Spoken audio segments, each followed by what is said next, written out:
we are at the potential of full-scale war.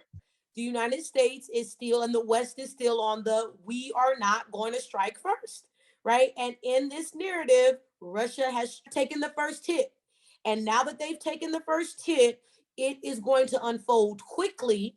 And if it unfolds quickly and they get even anywhere close to Kiev, the United States will become involved because they have to protect Poland, which is a NATO member to the south of the Ukrainian border.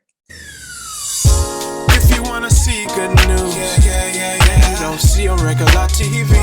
From another perspective, something relative to your needs. And we gonna have deep subjects, and we gonna turn the lens.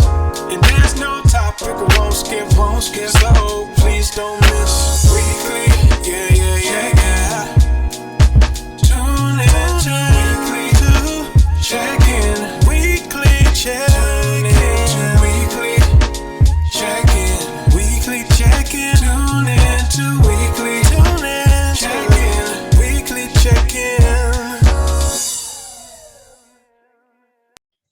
Greetings wherever you are situated in this universe. My name is Kaya Nyami Shivers. I am talking to Dr. Sherice J. Nelson. How are you doing today? I'm doing well. How are you? I'm doing really good. We had a really great conversation a couple of weeks ago about the Ukraine-Russia border tensions. And it was a really great entry into understanding its significance and why it is such a world event. One of the things we said is that we hoped it did not escalate. Well, our hopes were not granted. It has escalated. So can you please tell us where we are and what are the ramifications of currently the border tensions that have escalated? Yeah, they have definitely escalated, and we are at the potential of full-scale war. And what I mean by full-scale war is that, so Putin has done a few things. So let's first start off with saying that, remember I said in the last time we talked that his ability to control the information space is vital. And that's what he's currently doing is controlling the information space. So he told the world that he was pulling troops back after his conversation with Biden a few days ago, and he did the exact opposite of what he said. So he said he was going to pull back troops. He told people he was pulling back troops, and then actually added more troops once he said that he was pulling them back. Again, like I said, controlling this information piece. And so that's why it's imperative then for other people to be telling their narrative, right? Which is why you see from Al Jazeera and so not just Western outlets, but other international outlets saying, no, Putin is not doing what he said he was going to do. Al Jazeera had a report, BBC World had a report. Of course, the United States, New York Times, Wall Street Journal has had reports to say, no, we have satellite coverage that says that he's done the exact opposite of what he said he was going to do. So number one, we are now at an information war about shaping what is actually going on. The second piece is that a school was bombed, and I know that people have heard about have heard about the bombings that have been happening in eastern Ukraine. Well, those have been done by Russia, and they have used a target that then forces the rest of the international community to react because they are starting to bomb innocent people. And what I mean by that is they're bombing schools. They are attacking places where women congregate. And so in a just war theory that everyone kind of adheres to, women and children are off limits. And so he, because women and children are off limits, he has bombed those areas and then has blamed it on the Ukraine. Now, what we know for a fact, when it comes to these bombings, the materials that were used are all indicative of Russian creation, meaning that they're designed and how they are even put together as far as the weapons are not westernized weapons. The Ukraine does not have the technology to, in many ways, create their own weapons. So when you're talking about weaponry, you're looking at weaponry either from Russia, from China, or from the United States. And we know that this weaponry is not from China and it's not from the United States. So then it leaves much to be desired to know then that it is from Russia. So he's also controlling the information narrative there, saying that the Ukraine actually started these bombings when we know that it's not the case. So we know that that such bombings is going to invoke border tensions, meaning that the people that the soldiers, the Ukrainian soldiers that are on the border are going to strike, are all going to feel compelled to strike, since they have hit targets that are seen then to be targets that are considered to be off limits in war. What's the in terms of the distance between Ukrainian soldiers and the Russian soldiers at this point? We're talking miles. We may be talking about a maximum of 5 miles at this point. Wow. Yes, we are not talking very far away. The encroachment is vast, because you have to remember that they're in eastern Ukraine, right? Kiev, the capital, is actually in western Ukraine, but you have to remember that the taking of Crimea that we talked about Right. previously, That's the country in the south, the southern part of Ukraine. correct, South. correct. The taking of Crimea gave them strategic advantage as far as being able then to Surround. surround the area again, which is why Republicans were up in arms and upset with the Obama administration, saying, "Listen, if you don't push him back, then we're giving him the strategic advantage, and he will see it as such." Right? But like I said before, the United States is still, and the West is still on we are not going to strike first, right? And in this narrative, Russia has struck in first. I don't know if that's correct English or not, but they have taken the first hit. And now that they've taken the first hit, it is going to unfold quickly. And if it unfolds quickly and they get even anywhere close to Kiev, the United States will become involved, because they have to protect Poland, which is a NATO member to the south of the Ukrainian border. When we talked, you said that Biden's position at that time was, we will provide you with training, we will provide you with military equipment, but what we are not willing to do is send soldiers in to fight this war. Is that still the same position? I believe it is still the same position. We are, what I mean by we, NATO affiliates are then securing their borders, right? Meaning that they're sending, there are troops that are stationed in Germany. They're sending them to Poland. There are troops within Poland is the big, I would say the big line in the sand, if that makes any sense, is that if they engage with Poland, which I don't believe is going to happen, because I don't believe Russia wants that fight. They want the United States, or they want the West and the NATO allies, to come into Ukraine so that they can further justify this fight. And what I do believe that the United States is not going to allow Kiev, the capital of the Ukraine, to be taken over. If there's a war in the east, and Russia then eats up more of the Ukraine, that's one thing. But if you threaten the capital city, I do believe that the United States will send troops, and those troops are preparing inside of those NATO countries of Germany in particular, but of course on the border of Poland, which is the border country with the Ukraine, where we are seeing the fortification of soldiers at that border. White House press briefings indicated that Vice President Kamala Harris recently traveled to Munich to speak at the Munich Security Conference. Can you give us insight in what was said, or possibly what type of strategic maneuverings were made while she was there? Well, to be honest with you, it's a fall in line conversation.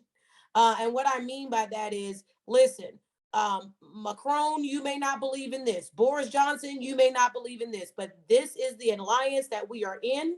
And if we are in this alliance, and even Canada for that matter, right? We're having some squabbles at the border with Canada right now. This is a fall in line moment. And if people watched the president on C-SPAN, I think yesterday, he made it very clear to Vladimir Putin that although you think that we're distracted and we're not unified, think again. So I really believe that Security Council meeting, those backdoor, and one of the biggest reasons you're not hearing a lot of what was spoken there was this was the opportunity for each country that's in the NATO agreement to air their grievances, so that there can be, this kiss and make up session because it's a fall in line conversation. This is what we need to then present a unified front. There doesn't need to be this waffling on the world stage about what we're prepared to do. And so that's what I truly believe is the conversation there. And that is why you haven't seen as many news reports. There's lots of news reporters there. There's lots of media and press there. But the stories coming out of there are very sanitized and very slow. Dr. Nelson, one of the biggest concerns in this war or this escalation of the border tensions is Russia's ability to perhaps stop at the very least 40% of the natural gas that Europe uses, right? Because Russia supplies approximately that amount to Europe. What is being, I read a White House briefing of Biden speaking to, not Biden, but a White House official speaking to a Japanese official about beginning to have some kind of liquefied gas going to the area. What's going on in terms of this crisis? It's winter. Those who've gone visited Europe, it's pretty cold right now. So it's very cold. And so what they are doing is rationing. There's a lot of rationings that are happening. We know that I think one of the 4 pipelines has been shut down by Russia as of currently. And so there's rationings that are going on. But let us remember, just like the United States has oil reserves, just like the United States has oil reserves here, there is reserve capabilities, let me say it that way, that is in Eastern Europe that they will rely on if this continues to escalate. But rationing is the best way at this current moment to then reserve this natural gas. And as you know, it is cold. But what we have to remember is that Eastern Europeans are stalwarts in the idea that they do not have any intentions into turning for the Soviet Union to return.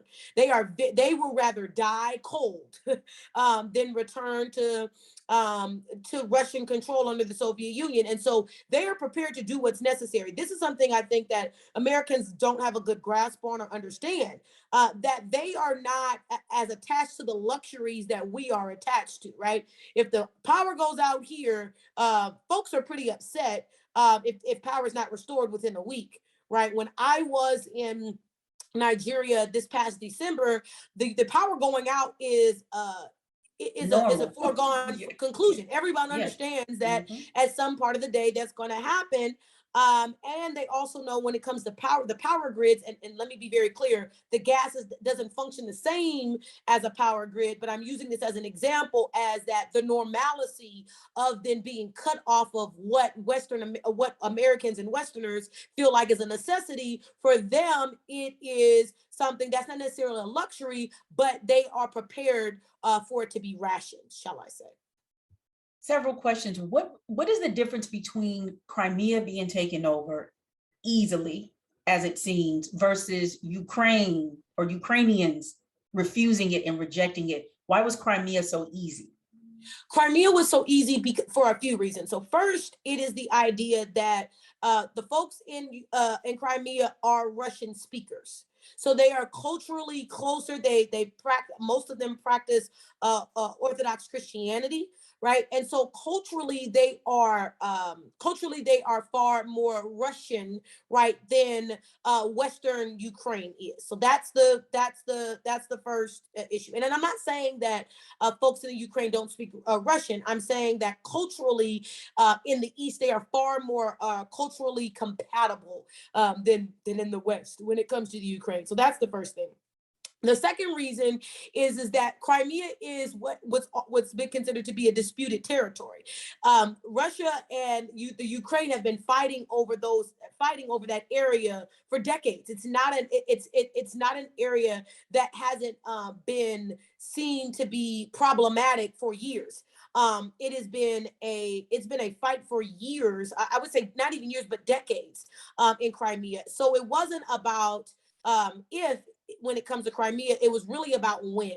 And again, this is why I truly believe the Obama administration was like, look, us getting involved in Crimea and pushing Russia back over the quote unquote borderline when it comes to Crimea is only going to get us further entrenched, because the people in Crimea, the people in eastern Ukraine, want to be a part of Russia anyway.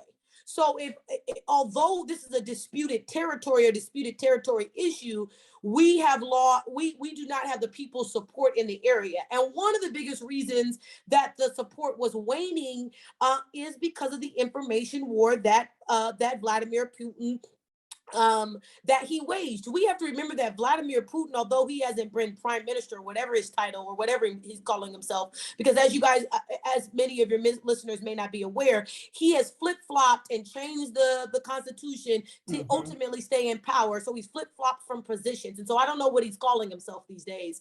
But in the role of prime minister, right, you have to remember that Vladimir Putin was inside of the KGB, right? He was for all intents and purposes, he was a KGB officer, which in many ways mirrors our CIA.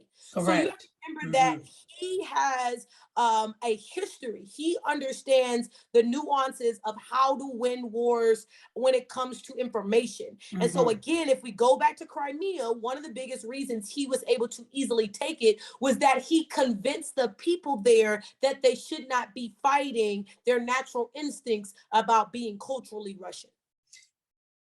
Thank you. That's very, very informative. Moving back to Ukraine and this issue, Russia has a long-standing, I would say, positive relationship with China. One of the talks is, if this happens, if this conflict, or when this conflict happens, that's what people are saying at this point. Will China step in? If so, what will China do? Your thoughts? Well, my thing is, China's already reaping the poor benefits of being attached. If you look this week, when they opened their market, because remember, the Chinese have their own market, right? We have the SP 500 here in New York, but they have their own markets as well that function out of Hong Kong and Beijing. Hong Kong and Beijing, correct? And so if you look this week, their markets were down. Right. Many of your listeners may have seen or have heard about the international trading of currency on Forex, right? And some of them think it's a Ponzi scheme and all of that. But the trading of currency is real. And I'm not here to speak on Forex, but I am here to speak on the idea of the trading of currency is real, and the yen is taking a hit. And so will China jump in? I don't know. And what I mean by that is that I don't know if it's financially beneficial for them to do so. China has become this economic stalwart on the continent of Asia because of the diversification of Western debt. And they've used that to undergird their market. Well, their market is suffering right now because of their affiliation with Russia and their being pro-Russia in this conflict. And so the question really comes, are the Chinese ready to liquidate most of their assets, or have their assets, not necessarily liquidate them, but have their assets then lose value, and the debt that they have now incurred lose value considerably and precipitously by staying affiliated with Russia. And the work that China has done to become this economic stalwart makes me believe that they're hedging their bets, that they're only going to get so involved. People predict that when this conflict happens, there will be, Americans will experience shortages. What are some of those things that you hear in the channels that we need to be prepared to do? I think that we need to be prepared for our way of life to be extremely disrupted. I think that we need to understand that to add some levity to this, you know how you guys order stuff from Wish and it takes 3 weeks. Well, we need to be prepared for the idea that anything that we purchase online could take three weeks to a month to get. Right? We have become spoiled with the idea of being able to get things or to purchase anything online through the largest world retailer of Amazon, and get it here very quickly. And so unless Amazon has the item that you're looking for in stock inside of their warehouse somewhere in the country, the idea of getting anything that's going to then be manufactured outside of the United States, we need to be thinking about that taking 3 to 4 weeks. So that is just, I think, us personally. But I think we need to think about larger industries like the car industry, who is getting different parts from all over the world. I think we need to think about the textile industry, right? So if we are getting things from the Vietnam, or if we're getting clothing from the Vietnam or Korea, we need to think about the textile industry and how that's going to hurt us. And I think what it's going to ultimately do, though, Kaya, in many ways, is strengthen our relationship with Mexico and Latin America, as far as relying on the textiles that come from Central America more than the textiles that are coming from Asia. Oh, that's interesting. I can totally see that. In looking at the Ukraine-Russia issue, there was, well, officials are now being flued out, as we say, flued out to different parts of the world, as the United States is, as you said, it's firming up its alliances, it's positioning itself.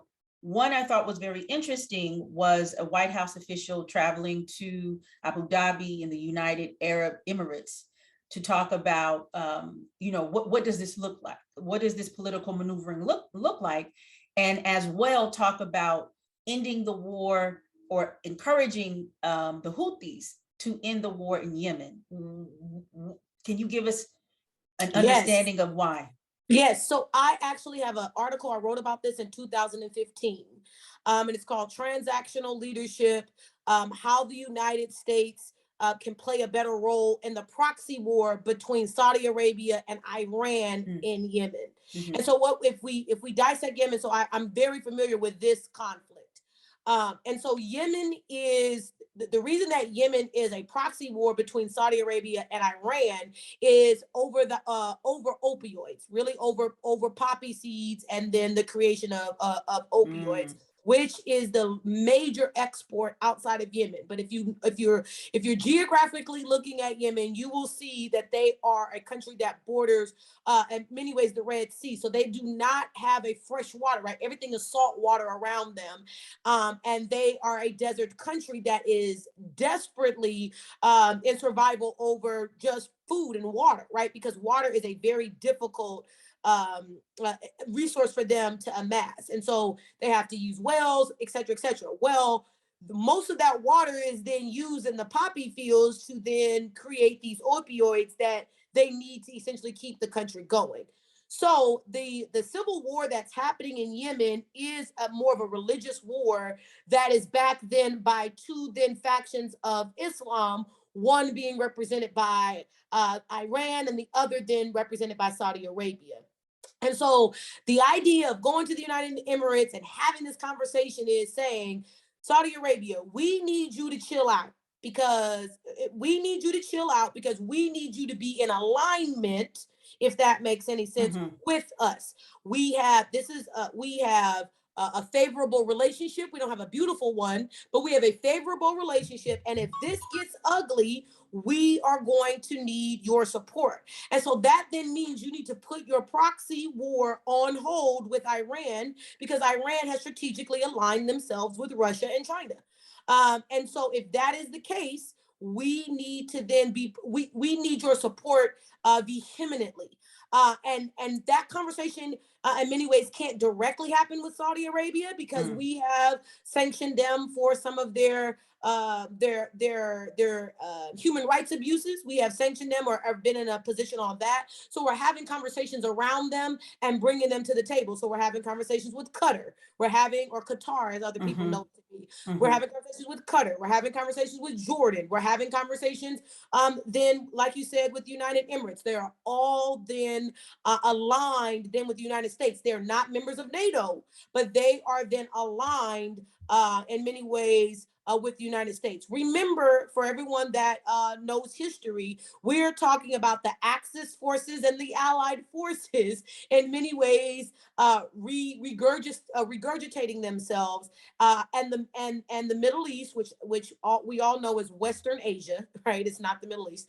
But the Middle East plays a huge role in that, because they are the gateway for then for then for trade. Because if people remember, this past summer we got into a huge issue with a boat that got stuck in the Suez Suez Canal. Canal. Right, Mm-hmm. that boat that got stuck in the Suez Canal ended up having to then be dug out, and relationship with Egypt, with Saudi Arabia, with Israel, all had to come into play.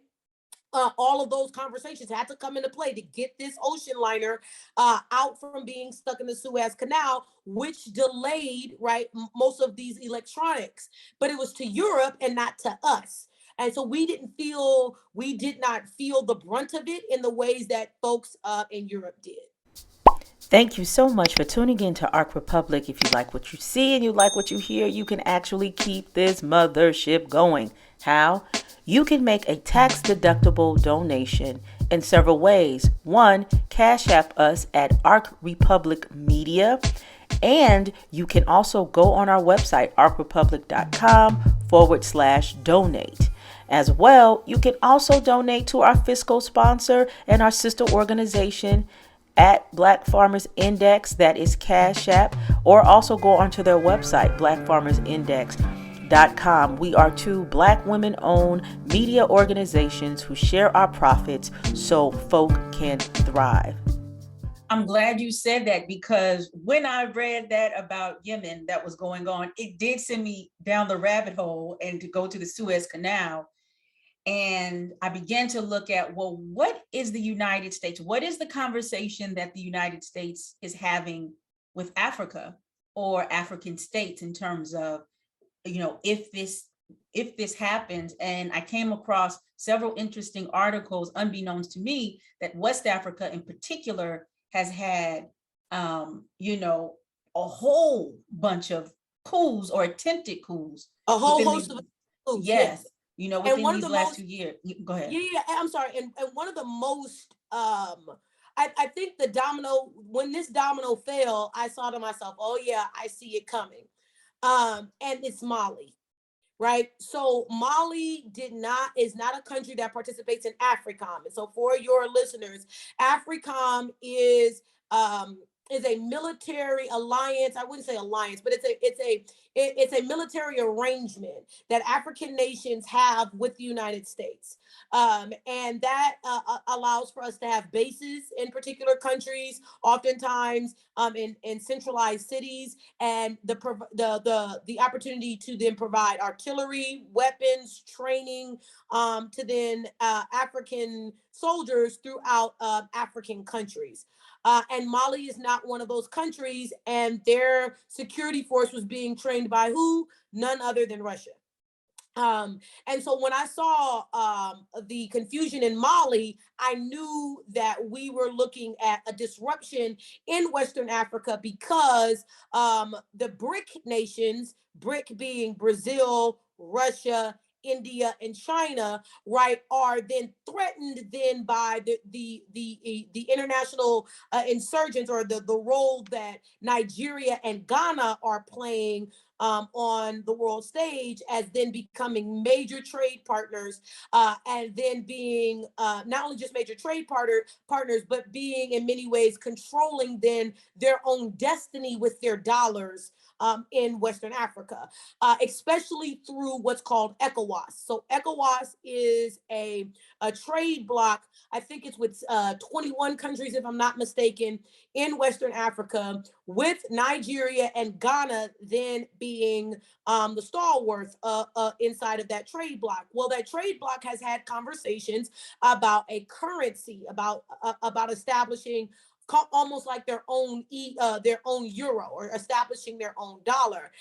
And one of the things that we know is that currency is backed in many ways by stable leadership or stable governance. So if you start to then have coups in the area, then it makes it very difficult for those nations to come together and make a decision about their currency. So why does that then tie into Russia, the Ukraine, and everything else that's going on? It is then the idea that we are trying to relitigate, right, the what happened after World War II, which was happening in the Cold War, the proliferation of quote unquote communism versus the proliferation of capitalism. And what we know, even in communist countries, there has been a capitalistic element that has been necessary for countries to then participate in the world economy. And that is why Ghana and Nigeria, in many ways, have been able, in Ghana's perspective, capitalize on cocoa, because cocoa in many ways doesn't expire. It's not a natural resource that goes bad, and it can be stored for a while. So it allows them, and they have a diverse economy, but cocoa is their main natural resource, whereas petroleum in Nigeria is their main natural resource, and being able to control that. Let's also remember and maybe that, even perhaps palm oil. and palm oil. Let's also remember, though, that bauxite is also in Western Africa, and bauxite is the necessary ingredient to then make cell phones. So bauxite, turn, all of those types of natural resources are all then encapsulated in Western Africa, and in all of those countries are then members of ECOWAS. So there are a couple of things that you raised. I want to kind of go back and take a step back, because um, some little footnotes or side notes. AFRICOM has always been heavily critiqued in terms of it not necessarily being, it was presented, one of the, I would say, kind of superficial critiques, or I mean, because there's layers to it, is that the United States came in presenting AFRICOM as something that would be peacekeeping, but it's very militarily driven. And so the concern is that it was kind of like a neo-colonialization of Africa by the United States. And so the only issue that I have with that critique, I don't in any way think that the critique is not valid, but the problem that I have with that critique is that if you're dealing with people on the world stage who believe that war is perpetual and that there's just lulls in between it, if you don't then provide African nations that are then susceptible to that ideology, if you do not provide them with the ability to then fight back, then you are then leaving them in many ways out there as lame ducks. So I do believe in many ways AFRICOM wasn't in many ways a peacekeeping, or the idea is that if I arm you efficiently, then people will think twice then about attacking you, and then ultimately that will keep peace. Now, there's different ideologies about that, but what we know to be certain is that the United States presence in Africa through AFRICOM has made it difficult for countries like Nigeria, like Ghana, like Sierra Leone, like even Cote d'Ivoire, to have successful coups because of the presence of AFRICOM. And we can even go into Southern Africa and Kenya and talk about the same thing. There is right. Go ahead. But that might, however, there's still a lot of human rights violations. There's a lot of wealth inequity. There's a lot of environmental issues, particularly of European countries and America dumping old technologies and toxic waste into Africa. There has been a long-standing issue with the petrol situation in Nigeria in terms of shale. Well, this is Europe and the United States, right? British Petroleum. British Petroleum and Shell, right? And Shell in the Delta, Niger. Excuse me. As well as you have the issues with the women. There's also waves of Boko Haram and waves of famine in northern Nigeria. So you still have these issues. So the question is that exactly who is AFRICOM benefiting? Is it benefiting more so the United States, or is it benefiting those who have brokered these relationships with the United States? Meaning, is it really helping the people in general? So there's two ways of thought on this, right? The one way of thought is to say that if AFRICOM wasn't present, or that if AFRICOM wasn't involved, that things would be far worse. And then there's the other thought process that says that they need to leave because they are perpetuating some of these injustices that we're speaking on. And to be honest with you, Kaya, I'm not in a place because I'm not living in the context to really say if they are benefiting the people on the ground or not. What I can say is from a strategic international perspective is that the United States has always wanted to, in many ways, be able to keep their influence on the continent of Africa, so that if said conflict was to arise, meaning that if we were going to relitigate how the world is split up again, that they would have some level of influence with African nations. Now, the question really becomes, have they fostered the relationships well enough to then be seen as favorable? And that, I think, is left to be seen, and it'll bear itself out in this conflict. Right, that's a good point, because based on my research and understandings of AFRICOM, it kind of sort of was a response to China. And yes. China, I'm going to use this word, encroaching into Africa. Initially, it was presented as this, we're going to help you develop, right? As this gesture of we're going to help you develop. But, you know, decades in, Eastern African countries begin to complain about what that looks like. There's a plethora of issues: shoddy work, shoddy construction, even the AU, the African Union building, which was built by China. They discovered, discovered that China had embedded all of these monitoring technologies in there in order to listen on all of the conversations.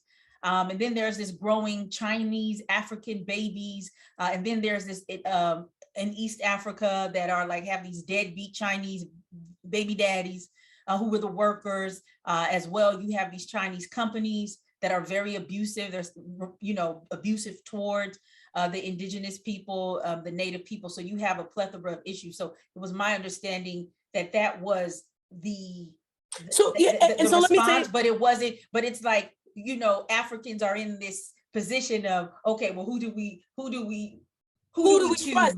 Trust. That's a good one. Who do we trust? Yeah. Who do we trust? And let me say this to you because of conversations that I had while in Nigeria.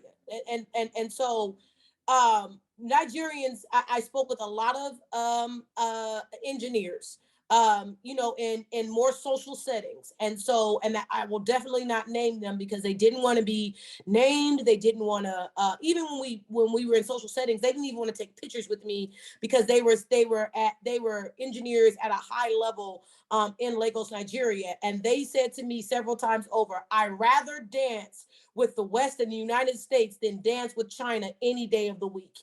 And their argument there, and this is what I'm hearing from these men who are at high levels, who are these engineers, is that at least when they deal with the West, there is some response to equity claims. So if you make a claim about something being inequitable, that at least there's some fertile ground to have the conversation because of the image that the United States wants to keep on the international stage. They do not want to have the image of being inequitable, even though we know that the United States is just as self-interested as any other country. But they say China has no qualms about coming in, punching you in the face and taking your lunch money. And that at least with the United States, they are a far more honest broker than dealing with the Chinese. One of the things that one of the engineers said to me specifically was that one of the things that he respected about the United States was that they did not, especially in Lagos, try to create their own Chinatown and then be exclusionary of then the Nigerians in Lagos, where that has then become the case with the Chinese. And now they're in a fight with the government in Lagos, then about really kicking the Chinese out of the no longer the capital because it's in Abuja in the center of the country, but kicking these Chinese out of Lagos, who have now bought up all of this land and are trying to exclude Nigerians from then living in those areas. He said that's one thing we don't have to worry about with the West. No one's trying, they don't, and one of the biggest reasons they don't have to worry about that is the United States doesn't have a population problem, right? China has a population problem. So if I have a population problem, I then need you to go to another place and live. And so then that then opens a gateway for those engineers that come over from China then to stay and never leave. And that's one of the biggest reasons that Nigerians do not have to worry about that from the West. It's not just because of our altruistic understanding, is that the fact of we have no desire then to stay, whereas the Chinese have a great desire to stay. And so he's like, that's one thing we don't have to worry about. Yeah, we may have to worry about the militarization that the West wants to present. He said, but in that militarization, if our leaders are strategic, they then are able then to get strategic weaponry that many of our neighbors inside of Africa, on the continent and surrounding areas just don't have. And so he's like, I'd rather dance. He was like, it's a dance with the devil either way, but I would prefer to dance than with the West in the United States or then with Britain and with France than ever dancing with China.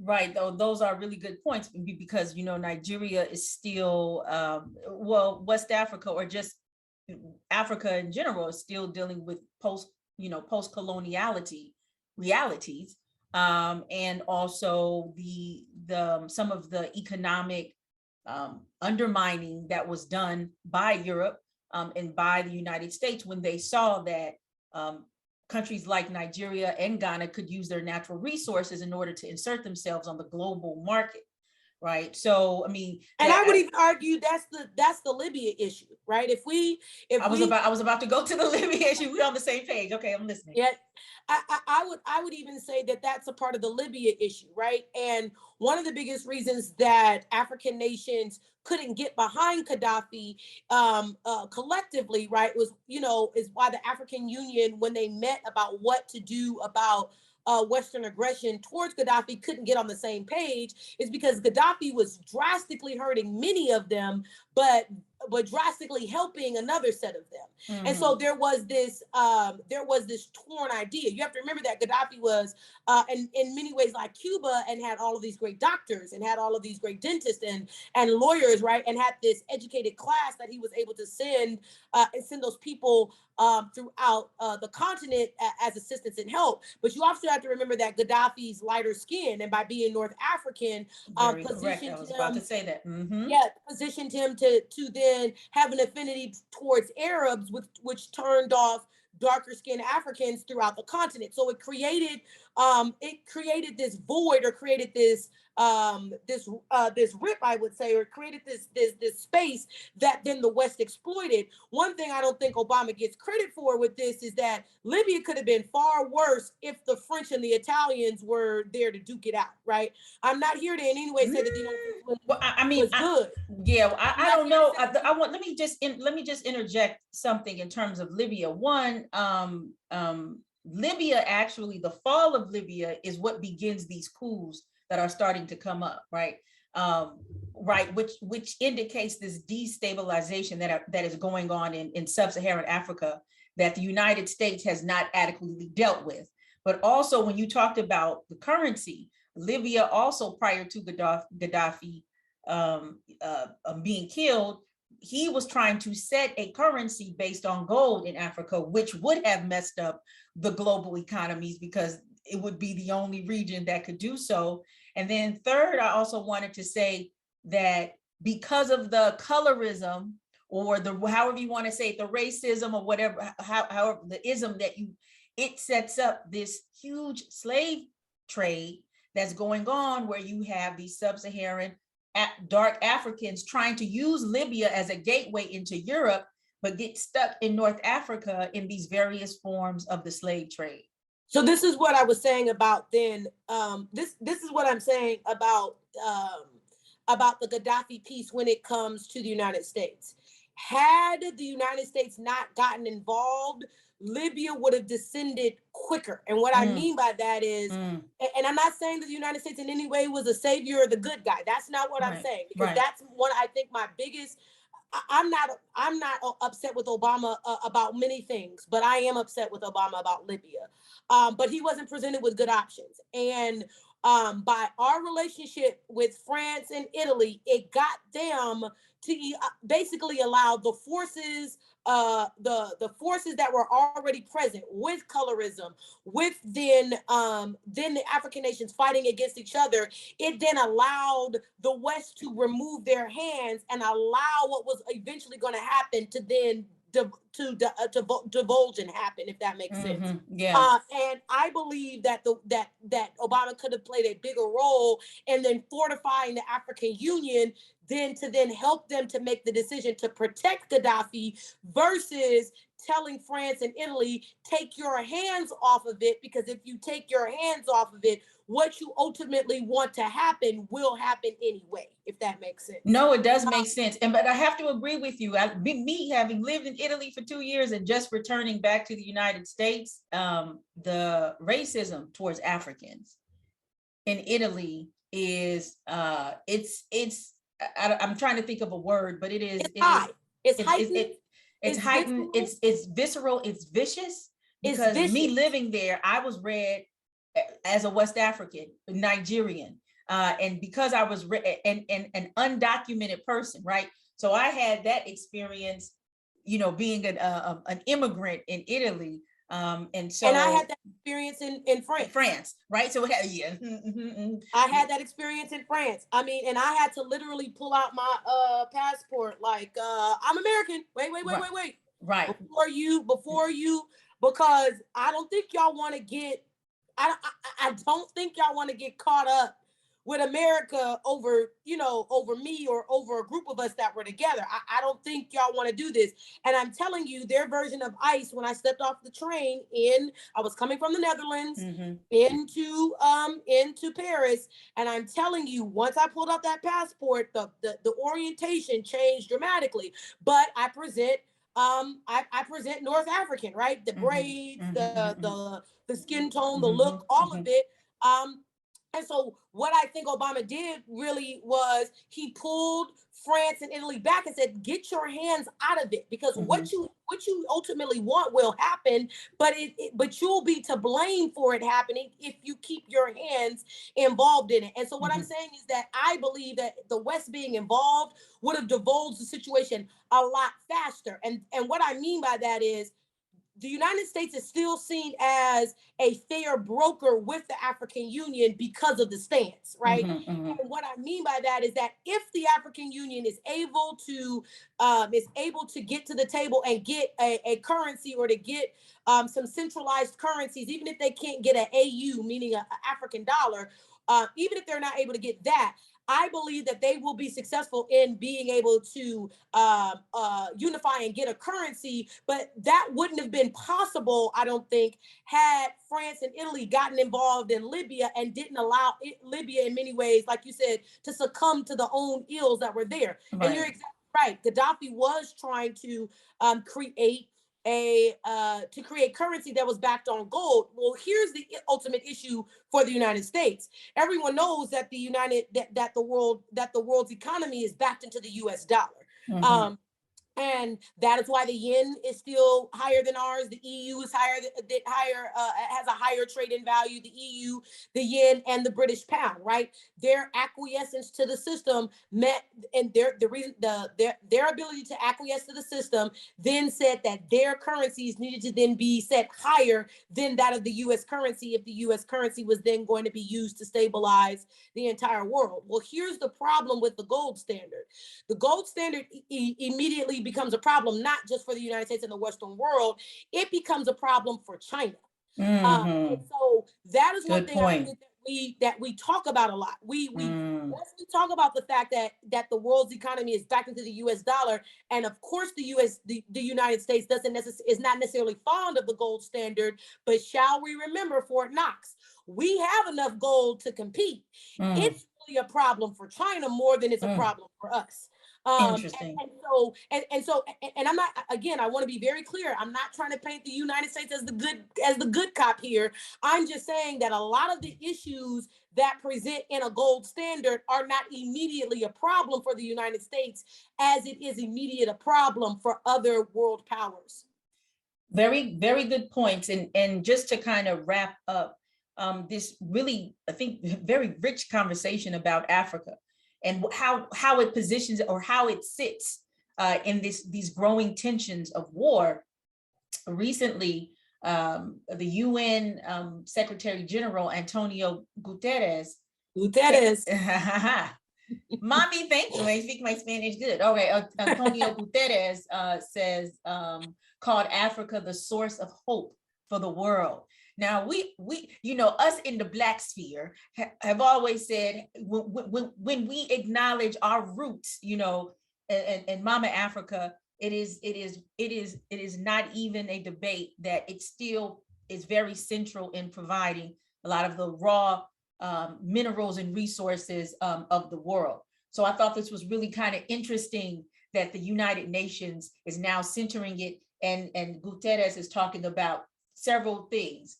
I'll talk about, I'm not going to talk about two, but he mentions how in Africa there's a huge push to reform the global financial system, which goes to what you were saying with the EU, and as well, it's looking towards Africa to be the point for the green recovery, right?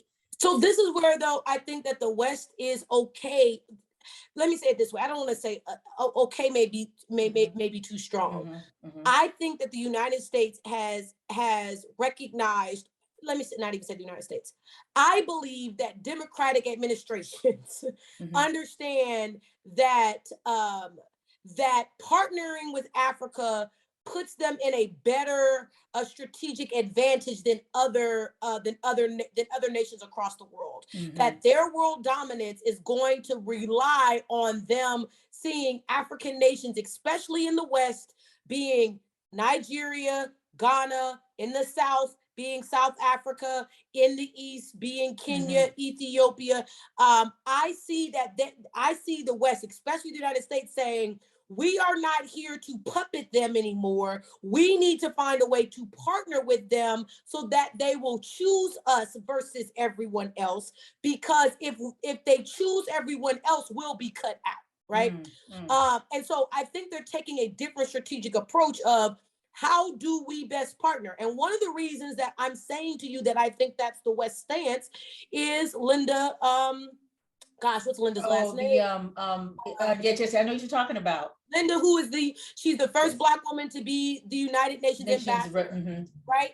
And she's from right here in Louisiana, right? She's actually from Baker, Louisiana, which is 15 minutes down the way. Linda Thomas Greenfield. Thank you, Greenfield. Linda Thomas Greenfield. I couldn't remember her last name. Linda Thomas Greenfield, right? And she was she went to LSU from Baker, Louisiana, right down the street, and was on the Africa desk her entire career, right? She was the undersecretary for Africa, and I think that her influence at the UN plays a role here, because what she's saying is, look, we know the world needs the continent of Africa to function for all the things that we need. We also know that there's a history of destabilizing African nations so that we can get what we need. If we position ourselves as the person that wants to stabilize and partner with them, we are going to then be seen far more favorable as far as doing business with them. And I think this was first started when Obama hosted the African Union. I think it was in 2015 in Washington, D.C., and then brought the top, I think, 100 CEOs in the country to Washington, D.C., and invited all 54 African presidents to come and make their own deals. Hey, we're here to facilitate. We're here to make their own deals. And one of the ambassador to the African Union, Michael Battle, told me a story, and he said one of the companies that will remain nameless said that they weren't sending their CEO, and the Obama administration disinvited them because he said, no, we are going to bring all of the CEOs to the table. If you want to make a deal with an African nation, you have to show them some level of respect and bring your CEO. If you can't bring your CEO, you're caught out from the table. And I'm not trying to highlight Obama's administration. I'm saying that the people that he put in place were people that have been inside of the government infrastructure for a long time and are trying to take the ocean liner of the West and steer it away from trying to puppet these nations and trying to get it closer to partnering with these nations. Thank you for that information. I am the forever Obama critic. What that Loretta Lynch be like? What's she doing? What you doing, Loretta Lynch? You get a double L this, but that's a whole other conversation. That's a whole other conversation we could talk about. But and also Obama had that thing with African youth, like leaders, and I think that's still part of his organization, where they bring because I got hired to teach it, but they wasn't paying no money. I'm sorry. So anyway, so thank you. This has been really, really rich. We can breathe. Woo, thank you. We can breathe with this information. There's a lot for us to unpack. All right. Welcome. So how was that? That was dope. Dope as hell. That was dope as hell. And I don't want to. I didn't want to present it like, the U.S. is the savior. That's not what I'm saying. Right. No, it was very nuanced. It was mad They're nuanced. strategically moving themselves away from puppeting, because their whole thing is everybody else is trying to puppet. We need to get into a new game. Mm-hmm. Why are we still trying to puppet when puppeting has not benefited us at the maximum? Partnering is going to better benefit us than puppeting. Puppeting is because we know they need our help. So why puppet them? We can. My thing, this is the idea. We can get far more with honey than we can get with vinegar. Yeah. And I mean, that's a really good, that's a way to put it. Instead of puppeting, we need to partner. We need to do partnering. That's excellent, which has been the critique. If you wanna see good news, you don't see on regular TV. From another perspective, something relative to your needs. And we gonna have deep subjects, and we gonna turn the lens. And there's no topic we won't skip, so please don't